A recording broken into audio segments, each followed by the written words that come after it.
Very good afternoon, everyone. I think after a very long sessions of multiple sessions, good to be back after lunch to talk about something very important, something which is like a buzzword and something very relevant for education today and in the future. Personalized education is important. That is something we always discuss. But how does tech?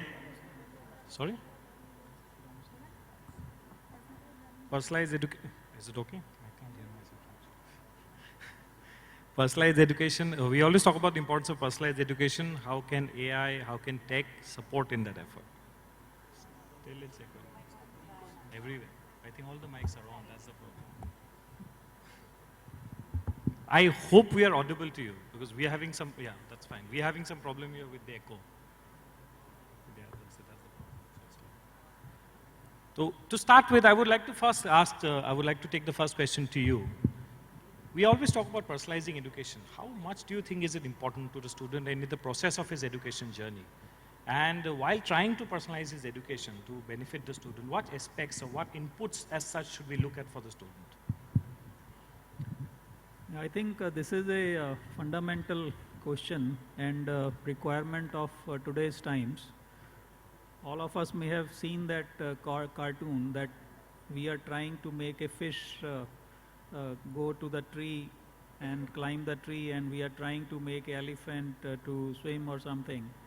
But many students, they have their own personalized learning journey.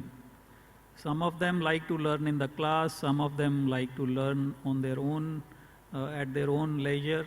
Some of them are more aligned to audio video, some of them are more aligned to presentation, some are more aligned to one-to-one teaching, some are more aligned to group teaching, some are very good in practicals, lab work, experimentation, some are good in theory, some are good in conceptual things. So it is definitely there that every student has their own characteristics. So now the question comes that how we can make it more workable in an institutional or a university setup, because definitely then if we have to do a personalized learning, then the teacher-student ratio cannot be beyond 1:10.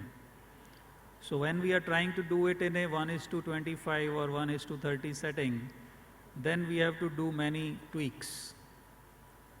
So what we have tried in SR University, we have made a gamification platform, the first of its kind in the country, where the students think of their whole learning environment as a game, where they are playing with all students and all teachers, and they get points for everything, whether they are scoring good in exams, whether they are submitting an assignment on time, whether they are participating in an outdoor activity, whether they are giving a feedback of a teacher, whether they are going for a NGO work, or whether they are doing a club activity, or they are participating in sports, or anything that you can think of that is part of a university life. And then they can also redeem their points. For example, they can get a point for that they can submit an assignment 2 days late. If they have some points, they can redeem. They can get a food voucher of the food stalls in the campus. They can take some points and they can say, I want to have a tea with the Vice Chancellor or with the Dean, right? Or they can redeem their vouchers. Maybe if they are getting 2 score less from a certain grade, then that can be compensated because they are doing very good in XYZ thing. So all those things are there, and it is all online. They can see a leaderboard. They can see where I stand in terms of a class or in terms of a university. So that's one point. I don't want to take too long. Thank you. Thank you. I think that was a very interesting example. Make every task a game. I think that is what this generation would like, to make everything interesting. Coming to you, ma'am. The similar question I would like to ask you, but to that I would also like to ask you maybe any other best practices like he suggested that is being adopted that you would also like to, you have adopted. Secondly, when we're trying to make a system very flexible and very student-centric with so many variables, how much do you think is the role of tech in that? Do you think in a conventional non-tech environment can we do this such a personalized education, how much do you think is the importance of tech to bring in so many variables into play? Good afternoon. Can you hear me? The mic is on, but let's see. I will answer the first question first. That is the way we define personalized learning journey. Right now, we are not talking about individuals. Individuals have their own personal styles and other things. We are talking about how much space does the institution or organization makes for this as an institution, as a framework. So I'm going to give you an example from my university. Ours is a languages university. So, and it's a very specific domain university. We have what is called an MA program, where we give students admission to a general MA English program. But there is a rider. The way you select your courses over a period of 4 semesters, you can decide on the exit degree. That is, you can go out with an MA in linguistics, you can go out with an MA in English language teaching, you can go out with an MA in English literature, you can go out with an MA in literary and culture studies, or you can take a general mishmash, which is MA English. Now, from the very beginning, on the first semester onwards, we have a platter of 70 courses available for the students. So they can choose only 5 for each semester, dependent on their interests, their, aptitude and interest are 2 different things. I might be interested in something, but I don't have the aptitude. It'll take just 1 semester for them to realize that. So they can select. Now, each degree that they want to exit with, they will have to do 40 or 50 credits of it, otherwise they are not eligible. This is one system, which is flexible. The second is we have what is called a fast track.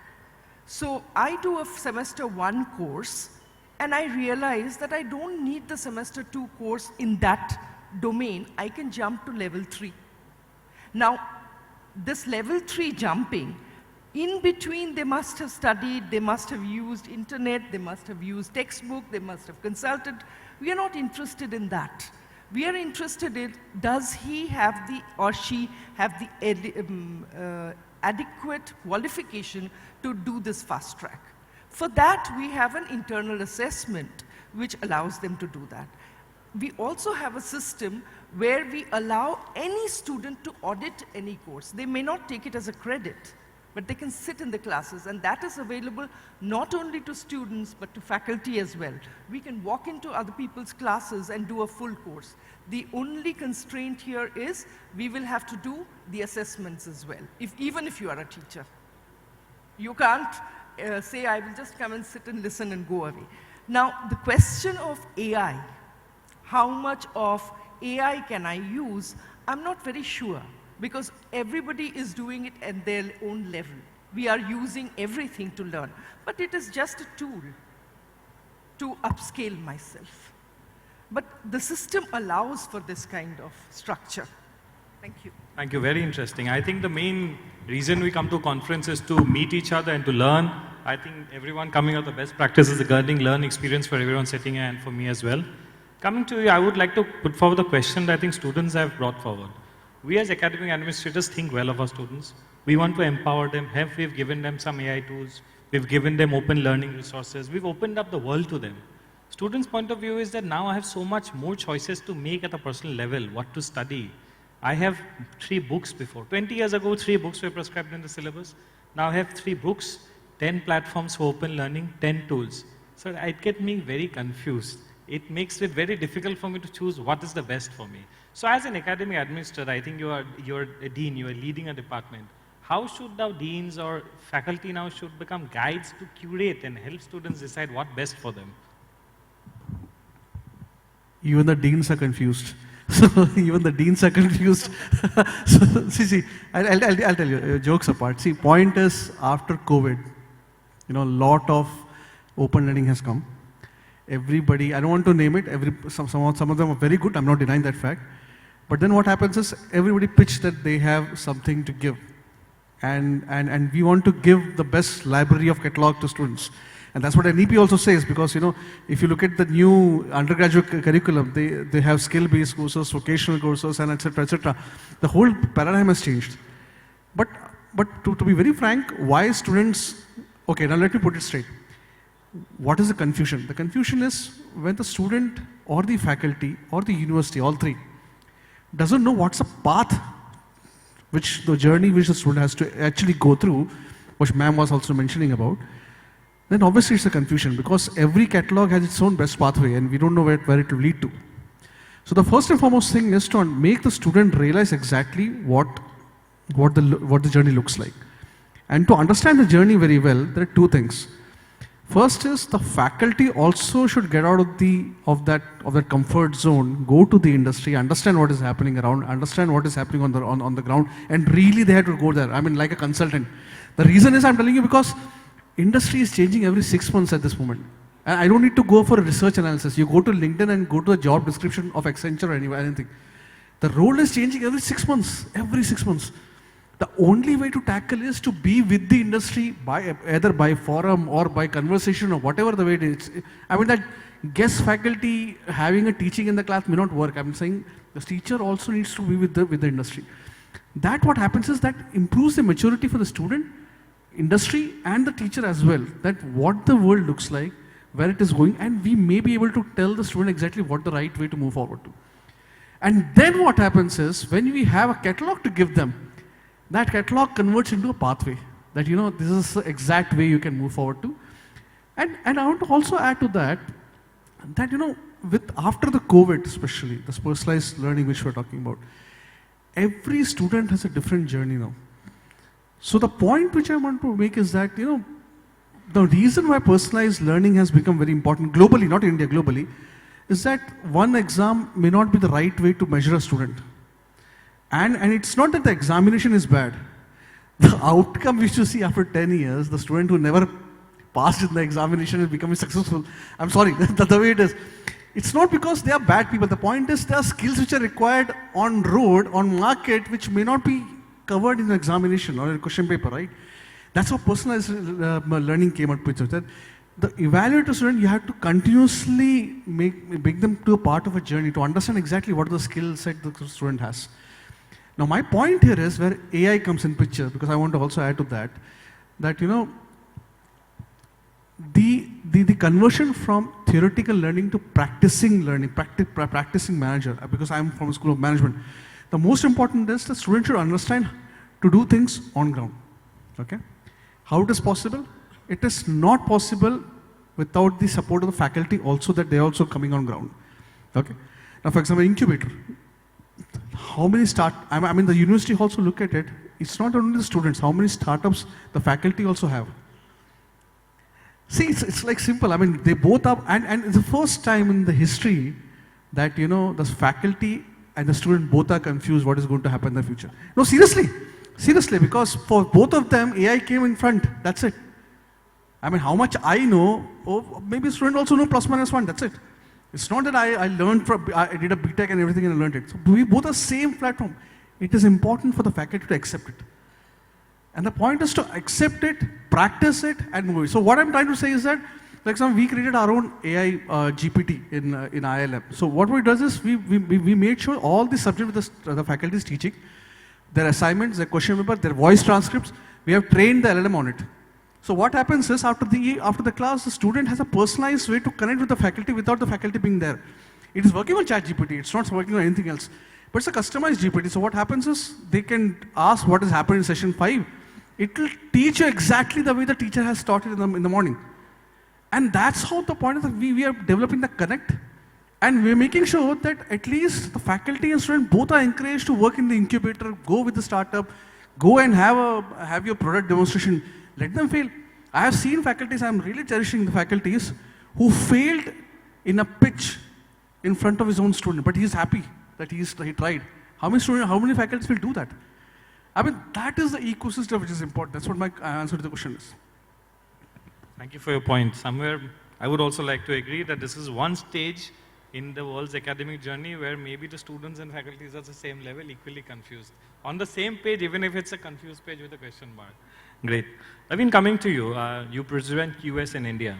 So we all talk about the importance of, say, digital maturity, digital proficiency of in universities, education institutes. Anyway, how, like, when you set the standards for QS ranking or QS, all the standards, how much weightage do you think is given or will be given in the future to, say, the digital proficiency of a university? How important do you think? Secondly, you have exposure to some of the best practices across the world. How do you think other universities across the world, more or less the problems will be similar, are adapting to it in ways maybe we are not adapting to perhaps in India? Thank you so much, first of all. So, talking about technology, I think everybody talk about AI, digital maturity, but the fundamental issue is that there is a maturity hardness in the faculty which has to change. I think that is a fundamental issue that India is facing at this stage. Let me be very frank, right?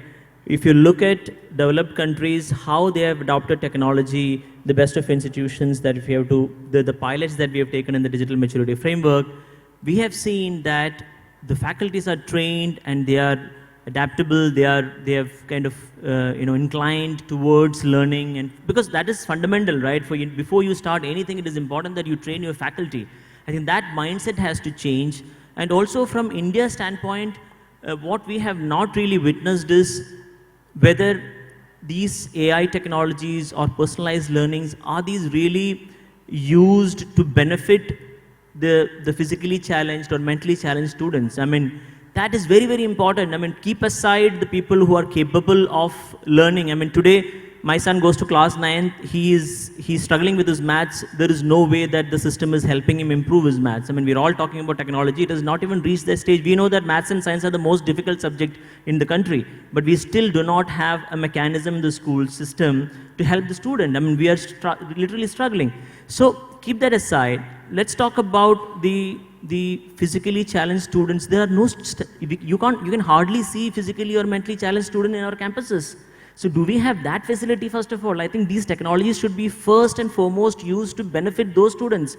In Sweden, apparently, up to 96% of the adults who are physically challenged or challenges with the physically challenged challenges that they are using a technology called eye tracking system, which is helping them give their command without using their limbs. Right? Technology has reached to that stage that it is helping people who are really challenged. So I think that is the fundamental thing that we should look at. Digital maturity is far away, of course. I think we are all working towards it. But I think my request to universities would be to first understand the problems before you jump into buying technology. I think what we are doing is we are just going ahead and without realizing what your need is, you're just going and buying technology which is available in the market because it is trending. That shouldn't be the case. I think you should understand what is the need, and in a country like India, it is important for us to give more emphasis on people who are students who are challenged and how can we use such technologies to help them. So then I think we should look at the digital maturity and things like that. I think you brought a very important aspect to this discussion. I think pre-COVID or post-COVID, the buzzword of digital adaptation was so high, we've really adopted it, but as you rightly put, maybe we've not been able to adapt it perfectly to suit all our needs. Coming to you, ma'am, you represent Wadhwani Foundation, which has been working on the most important factor. We all talk about domain skills all the time, but the life skills, soft skills, which is a very important aspect. How do you think this digital tech or AI has helped you deliver it to a larger mass of students across the country, and you think in the future you see that aiding your process of qualitatively as also in terms of quantity in reaching perhaps the most remotest districts in the country? Sure. Thank you very much, and good afternoon to everybody. So just as a quick expansion to the introduction that you gave, the foundation works in the education space on two key areas. One is entrepreneurship education in higher education, and the other is vocational skilling, particularly focused on soft skills and the new generation, Industry 4.0 skills in both undergraduation as well as, in the VTIs and the vocational space. For us, you know, it's about doing quality education at scale. And that, as you know, has many challenges, not the least of those being everything from infrastructure, but more importantly also faculty. Faculty with the most relevant and, you know, current skills to actually impart this. So for us, technology actually was a key thought right from the beginning. Because no matter what you do, India, as large as we are going to take eons to train all of our faculty to come up to speed for what is required today, leave alone what is required tomorrow. So for us, it became really imperative to say, how do we actually arm the faculty in a manner using technology that they can be superstars in the class? Because that's the requirement.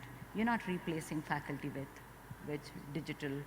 You know, digital without the human touch is meaningless. It has no, you know, students need inspiration, they need motivation, they need encouragement, right? So we use technology to create more relevance for everything that happens in the classroom. Let me give a couple of examples, one in the skilling space and one in the entrepreneurship space. And that'll highlight not just what we do using digital technology, but also how does it help in both personalization and adaptive learning. So the foundation provides a tech platform with complete suites of digital content and assessments with a supportive LMS to any of its partners. And we train faculty to effectively use that in a hybrid environment, because it's not about just giving it to them and then putting people on an online platform and saying, go do it on your own. They use it in a hybrid environment where faculty is there to encourage, support, you know, run physical and kinesthetic activities in the classroom to complement whatever is there in the digital space. So that's one, you know, generally speaking, that's the approach to bringing high quality course content and course pedagogies and structures into the classroom. Now, coming to personalization and adaptive. Personalization, one of the key things today with Gen Z is that if things are not relevant to them, they lose interest instantly. It doesn't take them a second to kind of, you know, move away and start browsing on their own phones, right? And when you look at a class with 50 students, let's say, which is normally what you see around, right? And let's take a skilling class. And students may be, even if they do all in the healthcare, there may be various job roles that they may be interested in and that they may be, you know, learning for. So for us, when we do look at the soft skills, particular to a job role, you will have various nuanced, you know, approaches and nuanced learning. But even more importantly, how do you create the context and the relevance for what they will experience in the outside the classroom, in the job area, right? That is where the personalization comes in, because our AI co-pilot for the student actually allows them to understand the context of, let's say, you know, customer-facing communication in the context of a healthcare professional of a particular job role. How relevant is that customer-facing conversation for me in the job role that I'm pursuing? That's where the AI co-pilot actually supports. And it supports instantly. It's not like you're sitting there and you're listening to something that has no relevance to you at all. So that's one way. In entrepreneurship, first of all, entrepreneurship is a team game, right? So students experience it in teams, which means that the first and foremost thing they do in the classroom, and again, mind you, the background is the same. You have the LMS, you have the content, and these are multimodal content. So that's the other way in which you create personalization, right? Because somebody mentioned here that, you know, some people do well with videos, others do better with kinesthetic activity, others like to read. So all of our content is multimodal. It provides, you know, and it is modular, you know. And so in a classroom, the student first literally discovers their interest. Am I interested in health? Am I interested in food? Am I interested in fashion? Where does my interest lie? Then they actually, go build a team with similar-minded people.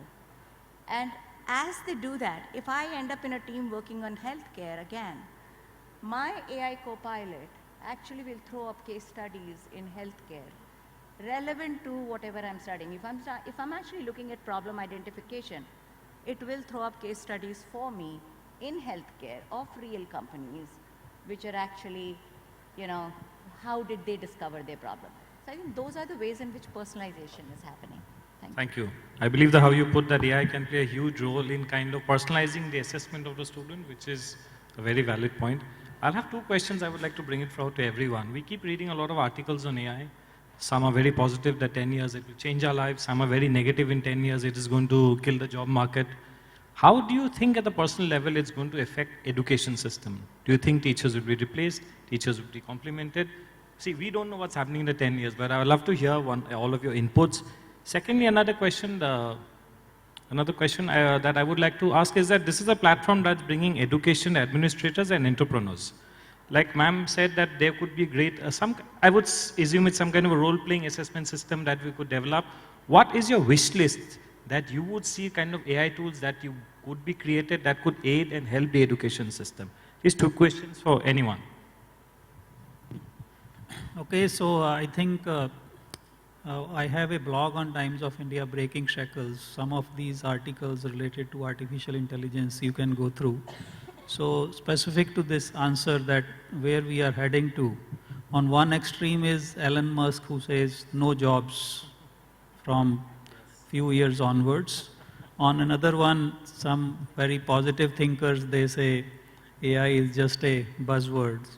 So I think I am more rightist towards Elon Musk. So means it may not be that extreme, but already if you see the current TCS report, last year they only added close to 6,000 students, which used to be 60,000, 70,000. So wherever we need 10 coders, I am talking of CSIT, we may only end up as of now with 2, 3. In next 2, 3 years, it can be only 1 instead of 10.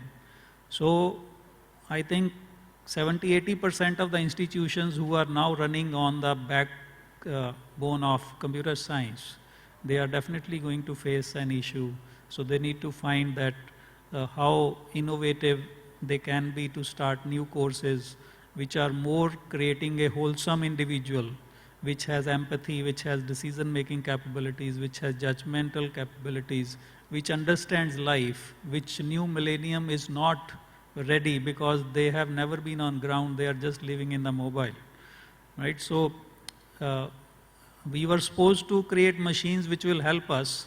Now we have become the machines, and we are kind of depending upon machines. From morning to evening, we start with AI. We are opening our mobile with our face or biometric, so we are using AI.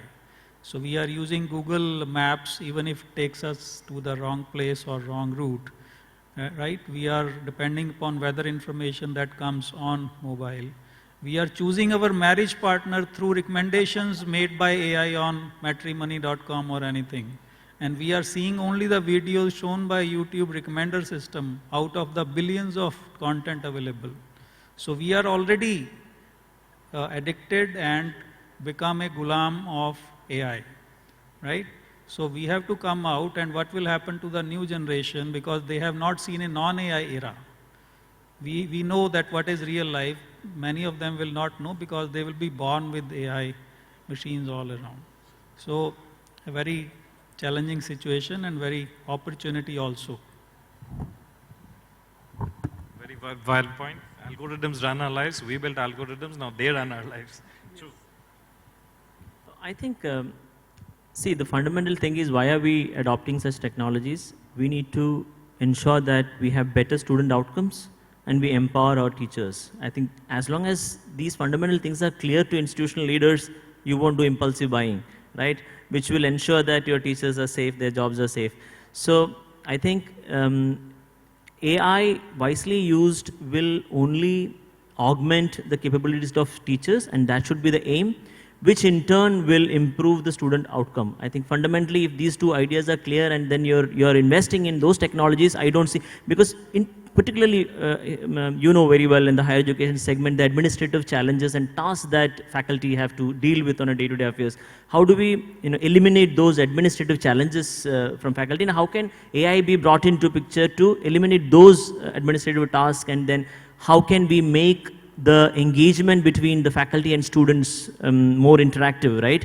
That is certainly going to help. And when we talk about personalized learning, it is not that AI is literally going to talk to the students and then do a personalized this thing, but it is, end of the day, the communication between the faculty, the teacher and the student that is going to help them improve in their student outcome, whatever learnings that they are doing. So as long as these things are very clear, I think it's going to be definitely beneficial, and it's just a fear that, and also institutional leaders should not think that I am investing in an AI technology so that I will cut my costs somewhere else. I think that attitude should not be there. Then I think it's going to be all good.